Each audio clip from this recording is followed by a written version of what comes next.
Hello दोस्तों, स्वागत है आप सभी का Arno shorthand and typing institute में। आज का डिक्टेशन है जनसत्ता संपादकीय से, जो कि 28 मई 2026 का है। यह डिक्टेशन यूपी ट्रिपल एससी वालों के लिए और एसएससी वालों के लिए काफ़ी अच्छा होगा, तो आप सभी लोग ध्यान से लिखें। रेडी है? स्टार्ट। 80 शब्द प्रति मिनट। लोकतंत्र में किसी भी चुनाव की सूचिता इस बात पर निर्भर करती है कि जनप्रतिनिधि के चयन की प्रक्रिया कितनी संवैधानिक, निष्पक्ष और पारदर्शी है। यह तभी सुनिश्चित हो पाता है जब मतदाता चुनाव में मतदान की वास्तविक पात्रता रखते हों और तमाम चुनाव कार्य स्वतंत्र तरीके से संपन्न कराए जाएं।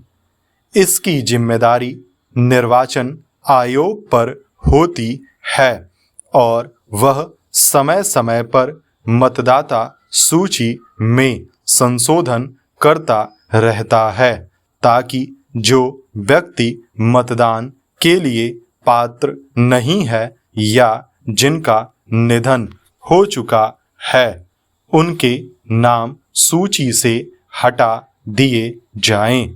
विशेष गहन पुनरीक्षण यानी SIR भी इसी प्रक्रिया का हिस्सा है, मगर इसी विडंबना की कहा जाए कि कुछ राज्यों में पिछले दिनों इसे लेकर कई तरह के विवाद खड़े हो गए।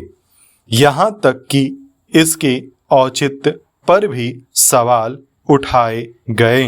इस पर सर्वोच्च न्यायालय ने बुधवार को अपने फैसले में कहा कि निर्वाचन आयोग को SIR कराने का पूरा अधिकार है और यह प्रक्रिया निष्पक्ष चुनावों के संवैधानिक दायित्व में जान फूंकती है।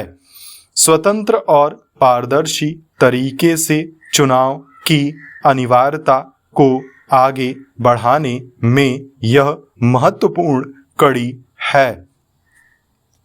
गौरतलब है कि बिहार विधानसभा चुनाव से पूर्व राज्य में शुरू किए गए विशेष गहन पुनरीक्षण को लेकर इससे पहले सवाल उठे थे।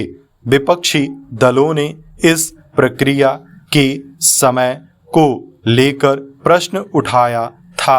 उनका कहना था कि चुनाव से ठीक पहले ही यह प्रक्रिया क्यों शुरू की गई, जबकि निर्वाचन आयोग इसे 1 साल पूर्व भी करवा सकता था।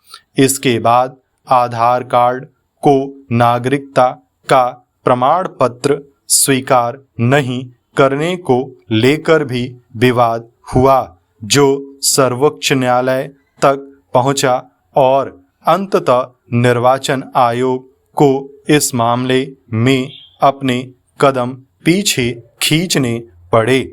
इसके बाद सवालों का यह सिलसिला उत्तर प्रदेश से होते हुए पश्चिम बंगाल तक पहुंचा और शीर्ष अदालत को फिर इसमें दखल देना पड़ा। बिहार में SIR को चुनौती देने वाली कई याचिकाएं दायर की गई थीं, जिनका निपटारा करते हुए न्यायालय ने कहा कि निर्वाचन आयोग को संविधान के अनुच्छेद 324 और जनप्रतिनिधित्व अधिनियम की धारा 21 के तहत विशेष पुनरीक्षण करने का अधिकार प्राप्त है। शीर्ष अदालत ने अपने फैसले में यह भी कहा कि मतदाता सूची से नाम हटाना इस बात की कानूनी घोषणा नहीं है कि कोई व्यक्ति इस देश का नागरिक नहीं है। इससे उन लोगों को निश्चित तौर पर राहत मिली है जिनके नाम तकनीकी कारणों से मतदाता सूची से हटा दिया जाए और अब उन्हें इस बात की चिंता सताने लगी है कि कहीं आगे चलकर उनकी नागरिकता खतरे में न पड़ जाए।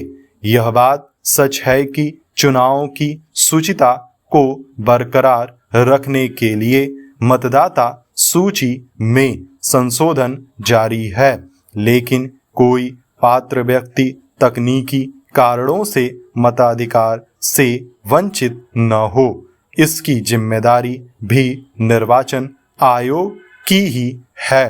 पिछले दिनों बिहार, उत्तर प्रदेश और पश्चिम बंगाल के विधानसभा चुनाव में जिस तरह से लाखों लोग मतदाता सूची से नाम हटाए जाने के बाद मतदान नहीं कर पाए, यह वास्तव में चिंताजनक है।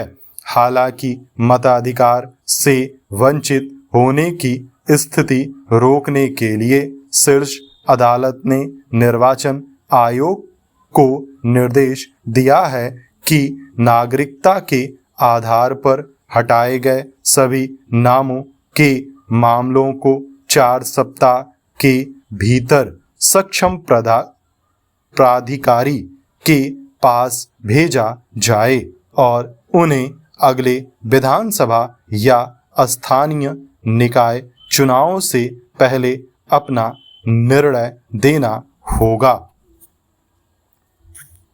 स्टॉप।